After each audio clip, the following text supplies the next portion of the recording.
La Cátedra, conducido por Karina Colioca, un programa donde los docentes universitarios son los protagonistas.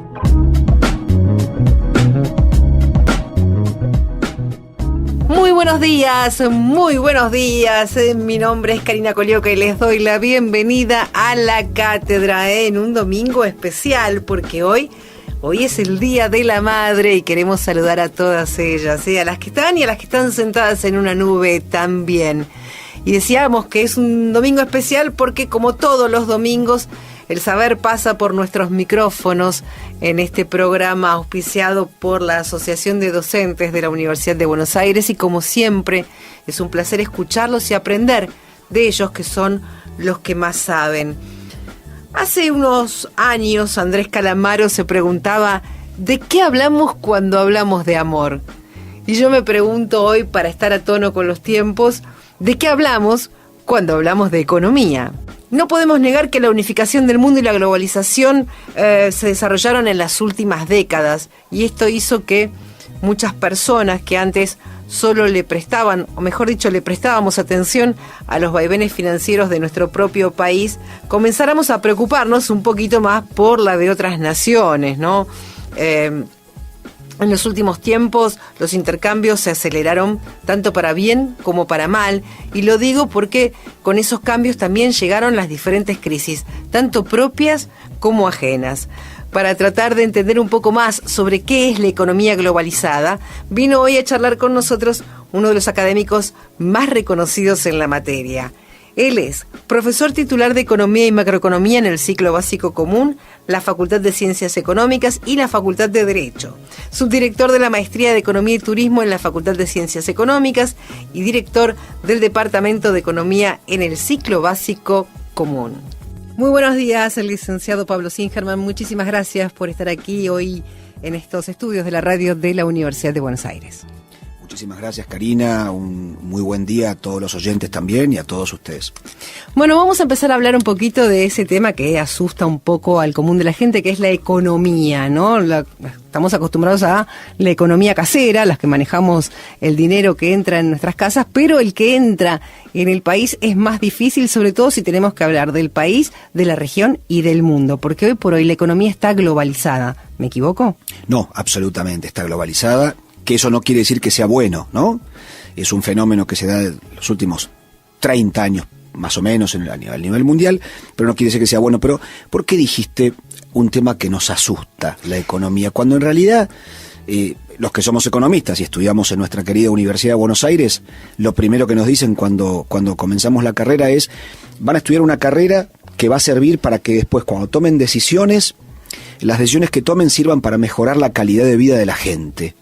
¿Por qué se asusta entonces la gente cuando hablamos de economía? ¿No será que porque muchos economistas, cuando les tocó tomar decisiones de política, cuando fueron ministros, acá y en el mundo a veces, ¿no? No digo solamente en Argentina, no toman decisiones pensando en el común de la gente, sino en grupos? Bueno, eso es un poco lo que asusta, ¿no? Porque las decisiones que tomaron los diferentes políticos ocupando la cartera de Economía o la cartera de Hacienda, no siempre fue bueno para nosotros, ni siquiera para el resto del mundo. Y ahí me permito recordar, por ejemplo, el efecto tequila, que si bien no fue nuestro y venía desde México, también nos golpeó y muy fuerte. Sin ir más lejos, íbamos al 2000, 2001, en la Argentina también fue una debacle económica.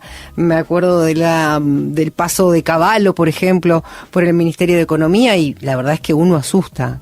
Al menos a mí me asusta. Sí, y está bien que te asustes, porque este tipo de situaciones que ocurrieron en otros países y terminaron repercutiendo en el nuestro, ya que empezamos hablando de economía globalizada, vamos al último episodio de crisis. Fue el del 2008-2009 en Estados Unidos. Sí, la crisis claro. En el sector financiero de Estados Unidos.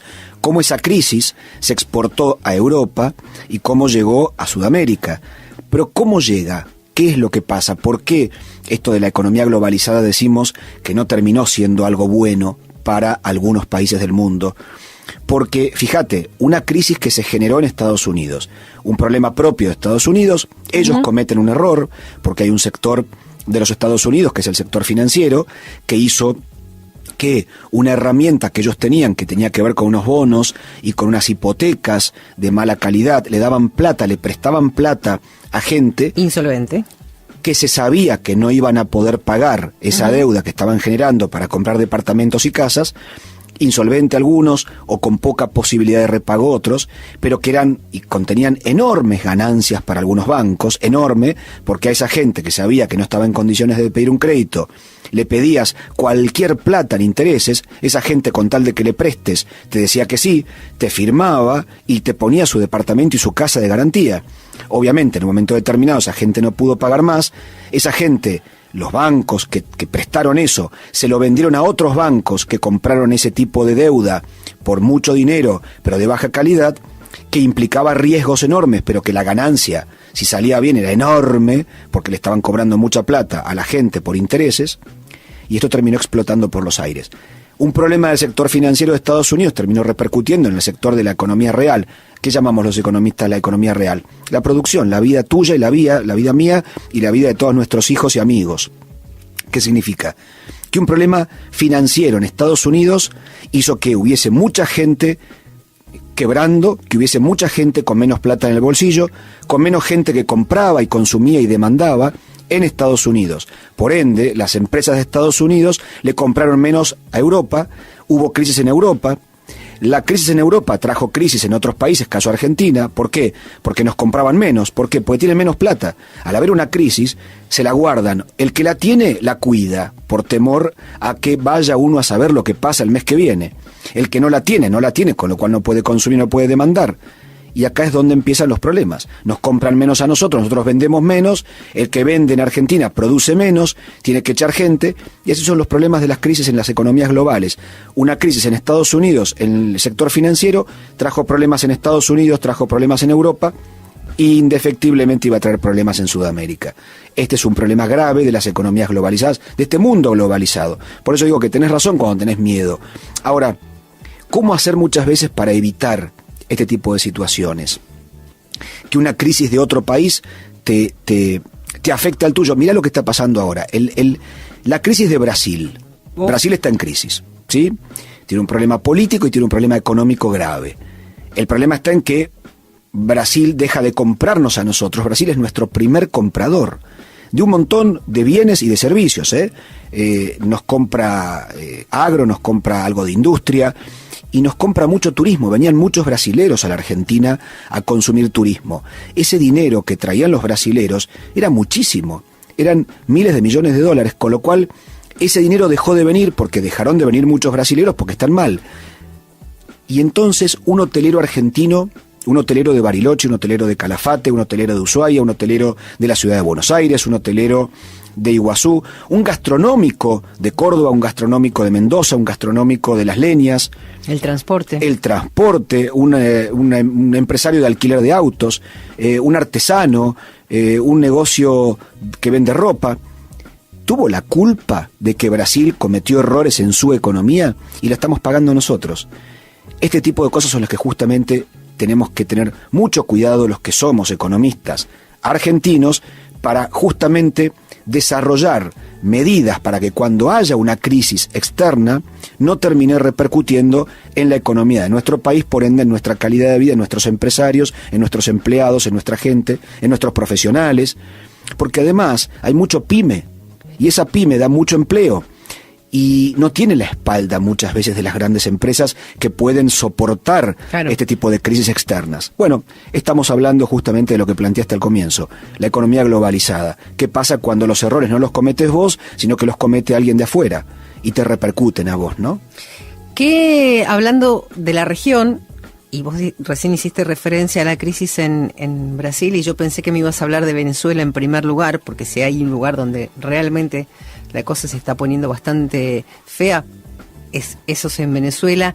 ¿Qué pasa con la economía regional cuando los venezolanos salen desesperadamente abandonando su país y tratando de encontrar trabajo? Porque uno no hace falta ser un inspector para darse cuenta que la mayoría de los empleados que hay en la ciudad de Buenos Aires ahora en empleos más bien temporales son chicos y chicas con un acento que no es precisamente el argentino, sino más bien venezolano.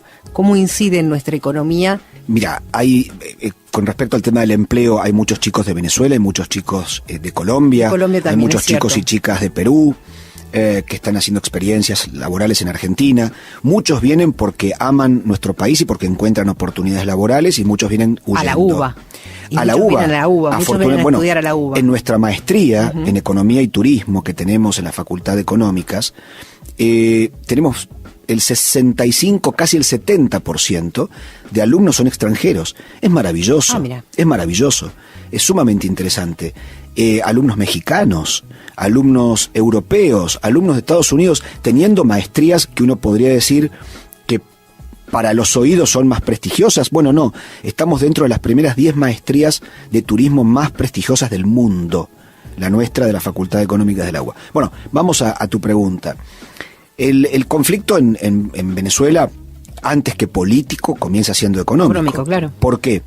Porque el precio del barril de petróleo empezó a bajar. Llegó a estar en más de $100 el barril y llegó a bajar a menos de 50. Con lo cual, claramente, el principal producto de exportación venezolano, que era el petróleo, empezaron a recaudar muchísimos menos dólares, por lo que es su principal producto. Mientras estuvo alto, probablemente uno puede hacer una crítica y decir, no usaste esa enorme cantidad de dinero que tenías de renta petrolera para desarrollar la industria venezolana, que es lo que te sostiene usualmente cuando vienen periodos de crisis. ¿Por qué digo lo que usualmente sostiene? Porque la industria es la actividad económica que más empleo genera, mucho más que el agro, y mucho más que los servicios muchas veces, y además es un empleo bastante bien remunerado. Por eso es que muchos economistas somos muy pro industria, porque la industria genera mucho empleo, absorbe mucha mano de obra y en general es de un salario medio bastante más alto que en el sector agropecuario y el sector ganadero. Esto es interesante. Bueno, hoy por hoy la crisis petrolera le trae a Venezuela tremendos problemas, primero económicos, después políticos, y es lo que estamos viendo ahora en estos momentos, ¿no? Muchos venezolanos que no encuentran empleo en su país, pero atención, esto no es solamente una cuestión de Venezuela, digo para no ir solo sobre Venezuela, punto del empleo, ¿no? Todo tipo de país, todo tipo de ciudadano de un país que ve que puede vivir mejor en otro, se produce el efecto de migración. Esto lo vimos con los argentinos cuando viajaban, se iban a vivir a España, a otros países de Europa, a México, no por cuestiones políticas, no me voy a meter en el tema político, porque obviamente que además de haber sido perseguidos en la época de la dictadura, de la AAA, y de argentinos que se fueron por cuestiones políticas y por pensar distinto a los dictadores de turno, se tuvieron que rajar. Pero previamente a eso, y posteriormente a eso, por cuestiones económicas, cuando no encontrás futuro económico en tu país, y no podés desarrollarte o en tu profesión o como persona, y no ganás el dinero suficiente para tener buena calidad de vida, vas a buscar claramente migrar.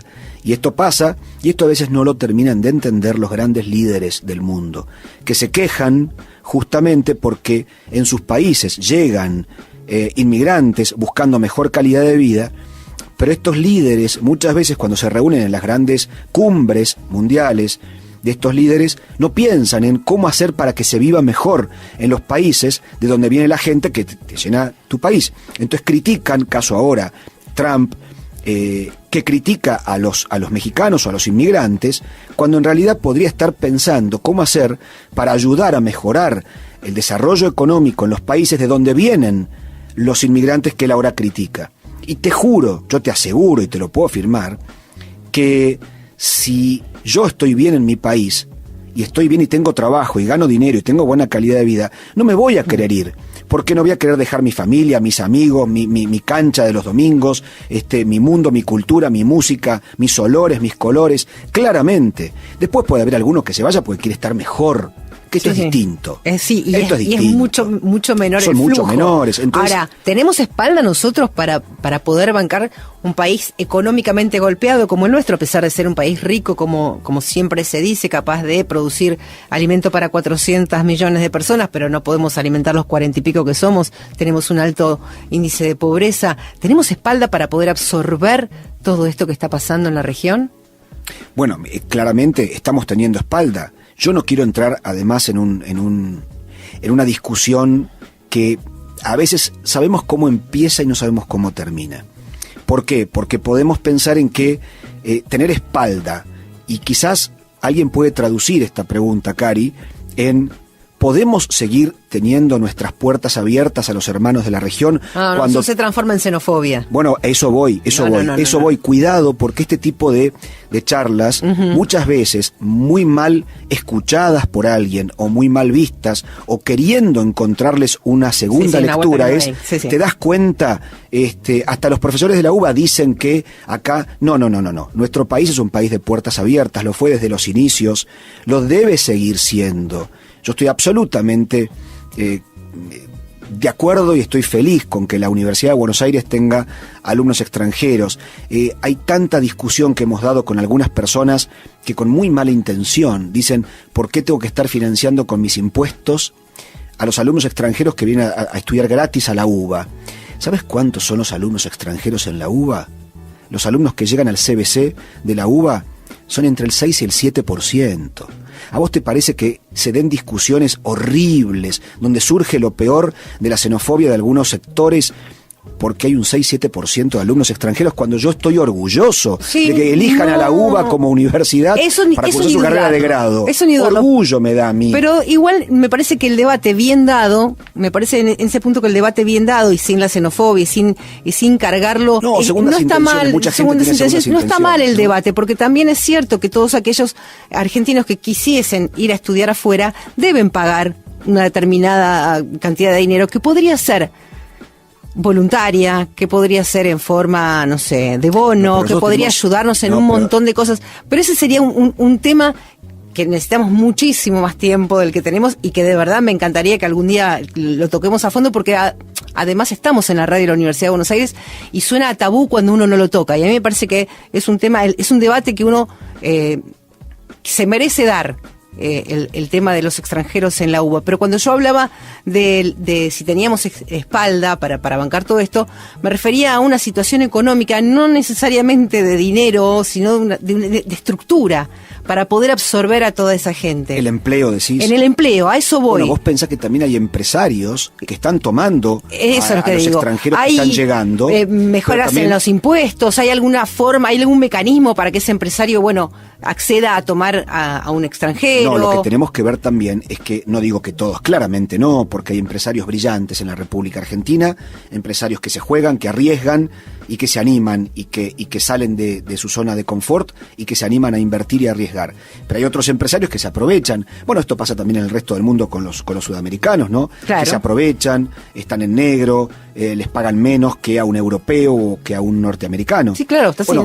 Acá pasa lo mismo también, con lo cual también tenemos que ver los dos lados del mostrador, ¿no? En este punto. Algunos empresarios que se aprovechan queriendo tomar a gente extranjera porque saben que vienen algún más necesitados. Sí, están en inferioridad de condiciones, simplemente. Probablemente. De todos modos, yo sigo apostando por un país de puertas abiertas, como corresponde, como lo somos desde los comienzos, y con una Universidad de Buenos Aires orgulloso de que nos elijan como universidad pública, universidad nacional, universidad gratuita, que somos modelo. Yo te diría, en toda Latinoamérica somos, según los últimos rankings, han aparecido en la prensa, la primer universidad de Iberoamérica, ya no de Latinoamérica, de Iberoamérica, o sea que incluye también a España. Y la realidad es que esto a mí me llena de orgullo. Por lo cual, que un alumno extranjero elija la Universidad de Buenos Aires es un motivo de orgullo, ¿sí? En lugar de elegir otra, elige la Universidad de Buenos Aires, y te aclaro que no es porque es gratuita, que esto lo debatí, por eso digo, no hay ningún problema, no hay ningún tabú, lo podemos debatir. Yo no digo que la eligen porque es gratuita, claramente no, la eligen porque es buena. Es prestigiosa.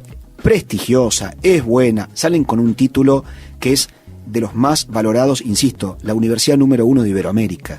Y además, arriba de universidades de España, es un orgullo, y que nos elijan habla de el orgullo de todos los que somos parte de la UBA, claramente, sí, ¿no? Y además de tener un prestigio académico, la Universidad de Buenos Aires también tiene un prestigio en lo social, ¿no? Digo que es algo que no hay que dejar de lado. Pero si me permitís, vamos a hacer una pequeña pausa, vamos a escuchar buena música de la mano de Leandro Salas, nuestro operador, y cuando regresemos seguimos charlando un poco sobre economía globalizada. Adelante.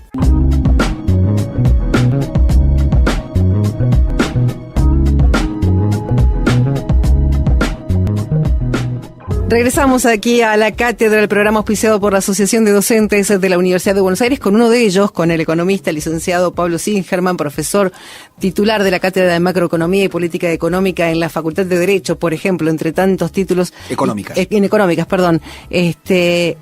También sos director del Departamento de Economía, ¿no? Del Ciclo Básico Común. Exacto, el departamento que incluye economía y otras materias también de ciencias sociales. Hablábamos recién de nombraste el turismo como una pata importante de la economía. ¿Hay alguna cuestión así muy particular que ligue al turismo a esta rama? Sí, muchísimo. Pensá que el turismo es una actividad económica en muchísimos países estratégica. Uh-huh. Primera actividad económica de España, claramente. España, con la crisis que vivió, si no hubiera sido por turismo, hubiese llegado a un 35% de desempleo. El turismo terminó salvando a la economía española. Esto ahora, estos últimos años. Y en la República Argentina el turismo pasó a ser de una actividad secundaria, económicamente hablando, una actividad absolutamente estratégica. Están llegando al país entre 5.000 y 6.000 millones de dólares por turismo extranjero, además del dinero que se genera cuando los argentinos viajamos por Argentina con este ordenamiento de feriados que hubo, y los feriados largos, viajan muchísimos argentinos por Argentina. Y ya hay cerca de 1 millón de argentinos empleados en actividades relacionadas con turismo, hotelería, gastronomía, transporte, comercio, todo lo relacionado con turismo, es muchísimo. Hay muchísimas ciudades en el interior del país, hay economías regionales que se mueven gracias a esta actividad económica llamada turismo. Con lo cual, hoy ya lo que antes era algo, insisto, secundario, hoy ya es una actividad económica estratégica en la Argentina y para toda la región, ¿no? Utilizando algo que, si está bien desarrollado, bien planificado, con cuidado del medio ambiente y en forma sustentable y sostenible, claramente es una actividad económica ya no del futuro, sino del presente. Y esto es muy importante, con lo cual, por eso, en la universidad tenemos una maestría, que es la maestría de Turismo y Economía, que es una de las 10 más importantes del mundo. Estamos catalogadas como una de las 10 maestrías de turismo y economía más importantes del mundo. Nos invitaron hace poquito a disertar en un evento de la Universidad de Bolonia en Rímini, y estuvimos exponiendo trabajos que hacemos en el centro de estudios que tiene la maestría, y realmente fuimos muy bien recibidos, y fue muy bien recibido el trabajo que realizamos. Me hablaste de turismo, hablamos de empleo. Cuando uno se refiere a economía y a intentar sacar dinero de donde sea, aparece automáticamente el fantasma de los créditos, ¿no? El famoso crédito internacional que pide la Argentina, esta vez como país, vamos a hablar. ¿Qué nos conviene más? La deuda. El crédito internacional, sí, la famosa deuda externa. ¿El crédito internacional o el crédito interno? Bien, muy buena pregunta. A ver, cuando vos tenés necesidad de cubrir gastos, depende de cuáles sean esos gastos. Vos tenés a veces necesidad de cubrir falta de ingresos para poder pagar lo que tenés que pagar mensualmente, y ahí muchas veces se está tomando deuda. ¿Qué es lo que está sucediendo en este momento? La deuda que se está tomando con el resto del mundo, deuda externa, es el periodo probablemente de la historia argentina que más deuda se haya tomado en el menor tiempo posible, en cantidad y con la aceleración con la que se tomó. Y esto a mí me preocupa mucho. Y los plazos, ¿no? Hay una 100 años. Hay una que es larga. A mí me preocupa mucho por esto, ¿no? Porque después hay que pagarla. ¿Y de dónde sale la plata para pagarla? De los impuestos de la gente. Y si hay que sacar plata para pagar deuda que sale de los impuestos de la gente, entonces va a haber menos plata para otro tipo de gastos que el gobierno debe realizar. Y a mí me preocupa a quién le van a sacar la plata para poder juntarla, para poder pagar la deuda externa. ¿Qué diferencia tiene con la deuda interna, con tomar deuda adentro del país? Bueno, una de las principales diferencias, una es en pesos, la otra es en dólares. Una es de una moneda que vos emitís y que vos controlás, y la otra es de una moneda que vos no controlás. ¿Y cómo obtenés los dólares para poder pagar esa deuda que estás tomando? Y fundamentalmente, o tomando más deuda o exportando más. El problema que tenemos ahora es que está habiendo un déficit en la balanza comercial. ¿Qué significa esto? Se está importando más de lo que se exporta, con lo cual no estamos tampoco teniendo dólares sobrantes para poder, ir pagando los intereses. Para el día de mañana ir pagando los intereses y pagando la deuda.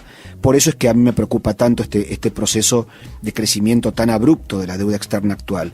¿Cómo hacer para pagarlo el día de mañana? Yo ruego que no lleguemos a un proceso que ya existió en la República Argentina, de default, de que como no podés pagar la deuda, defaulteás, o sea, le decís al resto del mundo, señores, todo lo que les pedimos prestado en una época, no se lo vamos a poder pagar, no tenemos la plata, esperen a que nos pongamos de pie de vuelta porque hoy no tenemos con qué pagarles lo que les debemos. Esto ya nos pasó a nosotros, con lo cual a mí me asusta, me preocupa y espero que haya una respuesta. Ahora, segundo punto con respecto a tu consulta. ¿Cómo también se puede tomar deuda y que no sea mala para hacer obras? Deuda para que después se generen obras, que eso haga que se pueda repagar esa deuda. Que genere ingreso de divisas de alguna manera. Ingresos y que genere empleo, como para que un país en desarrollo y con crecimiento pueda pagar solito esa deuda que se tomó. Ahora, si la deuda que estás tomando es para cubrir déficit o para cubrir rojo porque no te alcanza la plata a fin de mes, es un problema porque es para pagar gasto corriente, decimos los economistas. Eso es un problema. Te pido un minuto nada más para que nos informemos qué es lo que está pasando allí en el sindicato y enseguida regresamos y seguimos charlando un poco sobre economía globalizada. La Cátedra, un programa auspiciado por la Asociación de Docentes de la Universidad de Buenos Aires. Servicio informativo. Aduba recuerda que a partir del 1 de octubre todos los aranceles de consulta médica de Dosuba, tanto en Cava como en Provincia de Buenos Aires, quedan 100% a cargo de la obra social. Curso de primeros auxilios y RCP. En el marco del convenio de reciprocidad firmado entre Aduba y APUBA, informamos de la realización de un curso de primeros auxilios y RCP dirigido a toda la comunidad universitaria en la Facultad de Ciencias Económicas los días 10, 12, 17 y 19 de octubre. Para conocer el cronograma completo tenés que ingresar en www.aduba.org.ar. Servicio informativo. Radio UBA 87.9.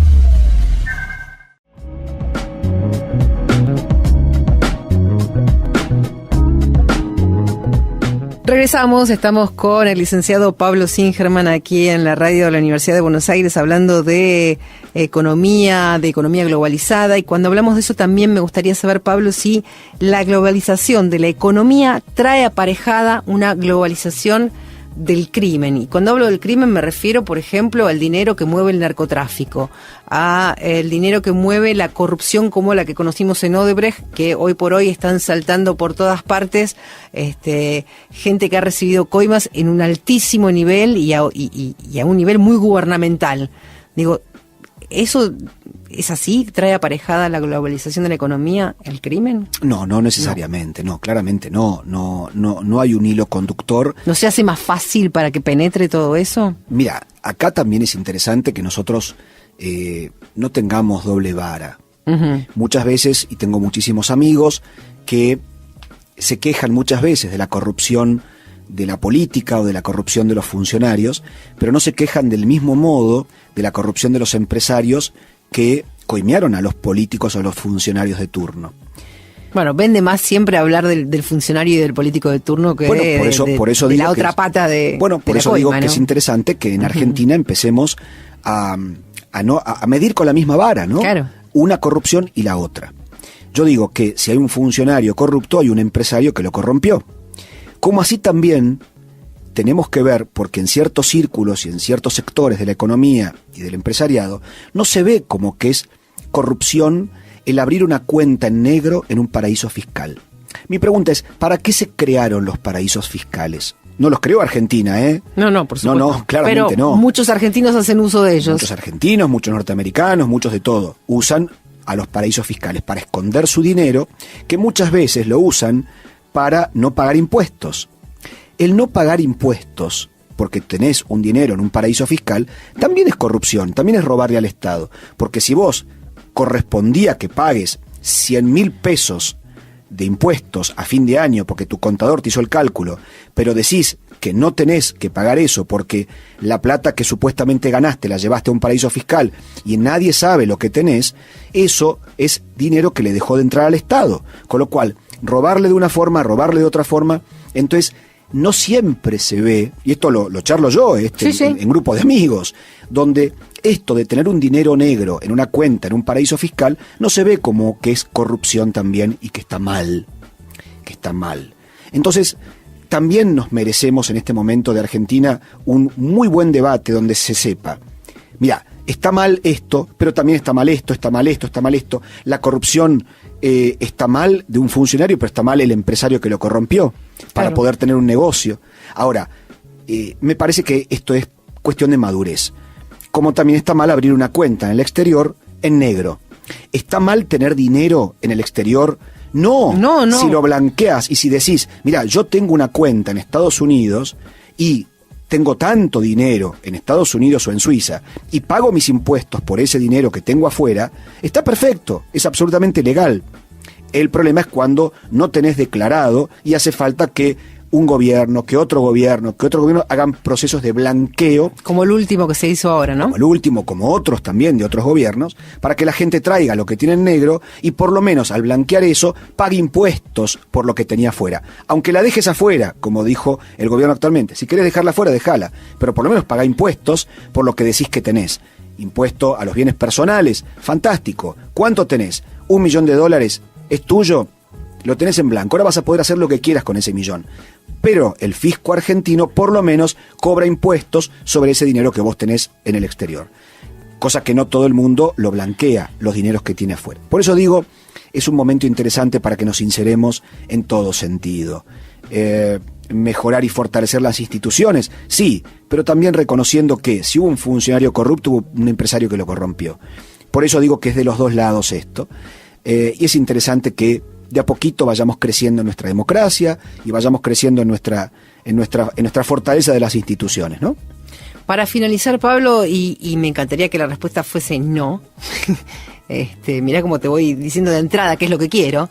¿Vos crees que por el camino por el que está yendo la Argentina en estos últimos tiempos, en algún momento no muy lejano vamos a tener otra vez que luchar contra los acreedores buitres? Mira, los acreedores buitres existen y van a seguir existiendo. Fíjate que inclusive cuando Obama era presidente de Estados Unidos, apoyó el reclamo argentino en Naciones Unidas con respecto a que estábamos siendo extorsionados por los fondos buitre. Con lo cual no es un tema argentino nada más la existencia de los fondos buitre. A veces nosotros creemos que es solo un problema nuestro, no es solo un problema nuestro, sí, es un problema del mundo. De desmanejo político. No, es un problema del mundo, que sería para otro programa, ¿no? ¿Por qué ganan tanto dinero los fondos buitre? Los llamados hoy comúnmente. Sí, fondos buitre. Fondos buitre.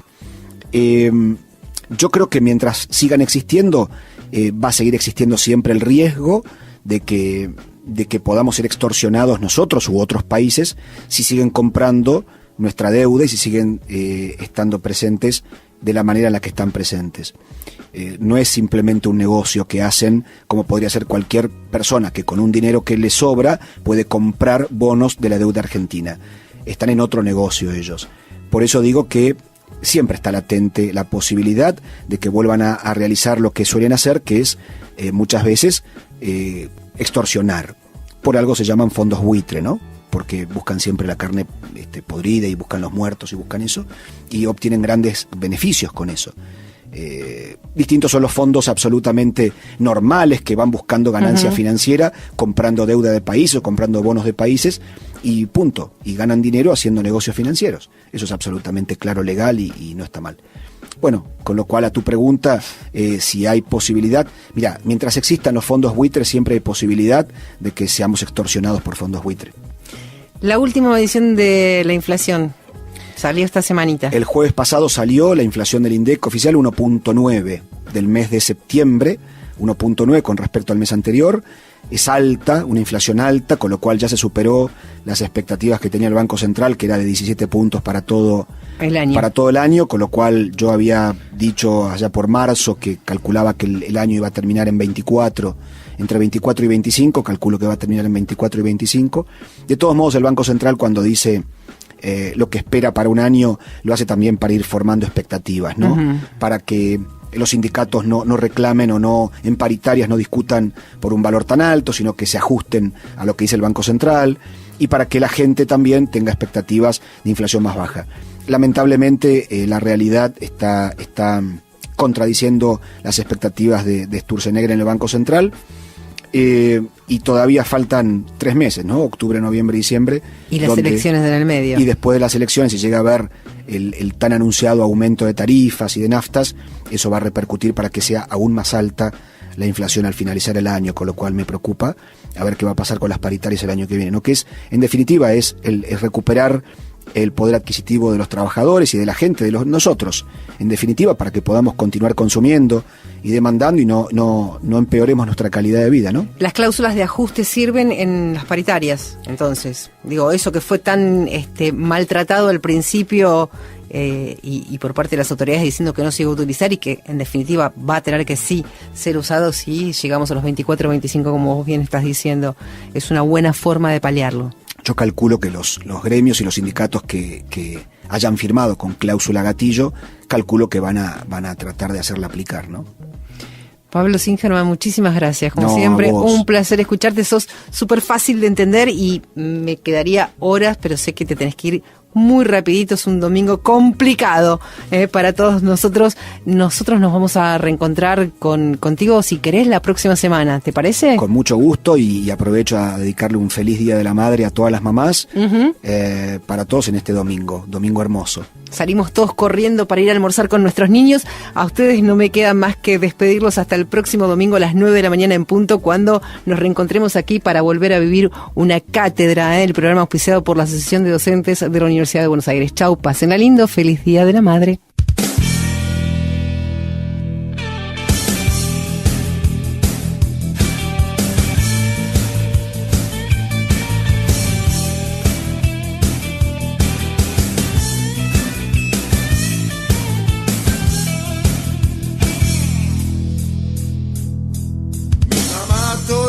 Mañanas con el café me viene a despertar, me trae desayuno a la cama.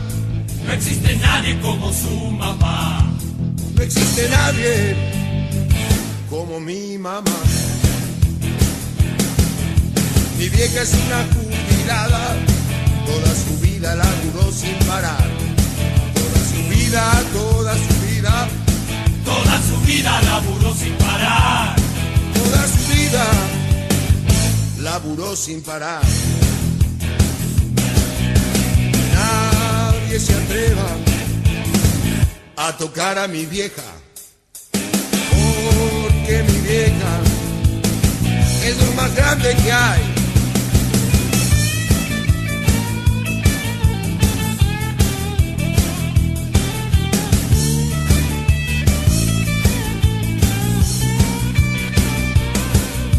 Mi vieja va a la plaza con pancartas, con las pancartas que yo mismo le armé. Ella protesta porque ya está harta de que la afanen una y otra vez, de que la afanen una y otra vez. En una de las manifestaciones vino la cana y se la quiso llevar, por reclamar lo que le corresponde. Se vuelve loco, los quiere matar. Me vuelvo loco y los quiero matar. Nadie se atreva a tocar a mi vieja, porque mi vieja es lo más grande que hay. Nadie se atreva a tocar a mi vieja, que mi vieja es lo más grande que hay.